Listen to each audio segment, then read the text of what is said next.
আপনাদের বাড়িতে কাকে ভাড়াটিয়া রেখেছেন তাকে দেখতে হবে, তার ছেলেকে দেখতে হবে, তার মেয়েকে, তার ছেলে মেয়ে সম্পর্কে জানতে হবে। ওয়াকিবহাল না হয়ে কাজের মেয়ে, কাজের বুয়া, কাজের ছেলেও রাখবেন না। সতর্ক হতে হবে, 100% সতর্ক হতে হবে। প্রিয় ভাই সব, আর একটি কথা, এবার বসেন, মোনাজাত করবো আপনাদের নিয়ে। দাঁড়ানো ভাই সব বসেন।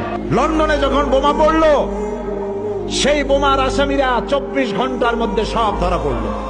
কারণ তাদের প্রত্যেকটি bus station, rail station, shopping mall, সর্বত্র সিসিটিভি আছে। সিসিটিভির মাধ্যমে কে কোত্থেকে উঠছিল, কি হয়েছিল সব ধরা পড়লো। তারা আসামি ধরে পড়লো, সন্ত্রাস কন্ট্রোল করলো। কিন্তু এটা তো গরিব দেশ, আমি এত সিসিটিভি কোথায় পাবো? তবে আমার দেশে আছে 14 কোটি মানুষ।